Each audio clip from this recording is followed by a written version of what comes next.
সেই তারেক রহমান বীরের আজকে বাংলাদেশের আকাশে কিন্তু দুর্যোগের ঘনঘটা শুরু হয়েছে। এজন্যই আমাদেরকে ঐক্যবদ্ধ থাকতে হবে। আমাদেরকে যে কোনো মূল্যে বিএনপিকে ঐক্যবদ্ধ থাকতে হবে। আল্লাহর খেলা কি, যারা জিয়া পরিবারকে দেশ থেকে তাড়ানোর প্ল্যান করেছিল তারা নিজেরাই এদেশের জনগণের ভয়ে তারা আজকে পালিয়ে গেছে। যে নেত্রী পালিয়ে যায় সেই নেত্রী কিন্তু কখনো আর ফেরত আসে না। আমি আপনাদেরকে বলতে চাই, যে নেত্রী এদেশের মানুষের 30 লক্ষ কোটি টাকা নিয়ে পালিয়ে গেছে, সেই নেত্রী সেই দল আর কখনো এদেশে রাজনীতি করার জন্য ফিরে আসবে না। এই জন্য আমি আপনাদেরকে বলি, এদেশে বিগত যে 4টি নির্বাচন অনুষ্ঠিত হয়েছিল, কোন নির্বাচন কিন্তু সুষ্ঠু হয় নাই। 2008 সালে মঈনুদ্দিন ফখরুদ্দিনের চক্রান্তের মাধ্যমে এদেশ থেকে জিয়া পরিবারকে, এদেশ থেকে বিএনপিকে উচ্ছেদ করার নীল নকশা শুরু হয়েছিল বন্ধুরা আমার। 2014 সালে বিনা ভোটে একটি সরকার গঠিত হয়েছিল। 2018 সালে একটি দামি নির্বাচন অনুষ্ঠিত হলো এবং 2024 সালে যে সাজানো রাতের অন্ধকারে যে নির্বাচন অনুষ্ঠিত হয়েছিল, এদেশের কেউ কিন্তু আমরা এখানে ভোট দিতে পারি নাই।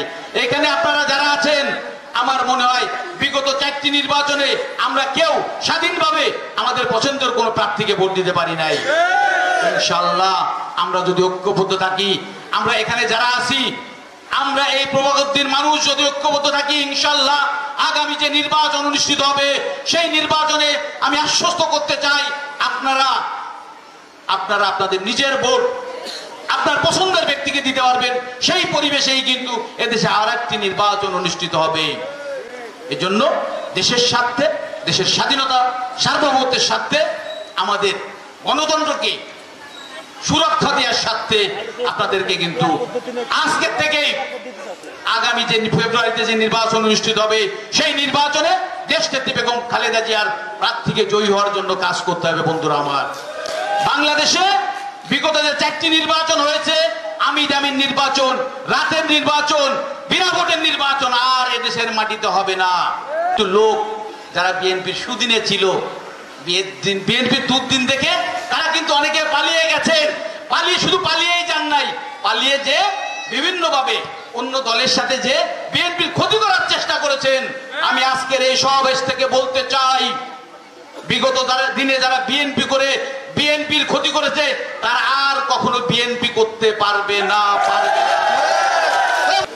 এদেশের হিন্দু সম্প্রদায়ের সবচেয়ে বড় দুর্গা উৎসব, ধর্মীয় উৎসব দুর্গা উৎসব।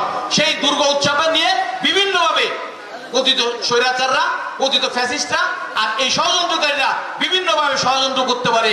এদিকটা কিন্তু আপনাদের লক্ষ্য রাখতে হবে। যে কোনো মূল্যে আমাদের হিন্দু সম্প্রদায়ের ভাই বোনদের পাশে দাঁড়াতে হবে এবং তাদের ধর্মীয় উৎসব যাতে নির্বিঘ্ন করতে পারে সেদিকটা আমাদের খেয়াল রাখতে হবে। আপনারা সবাই সেইভাবে আমাদের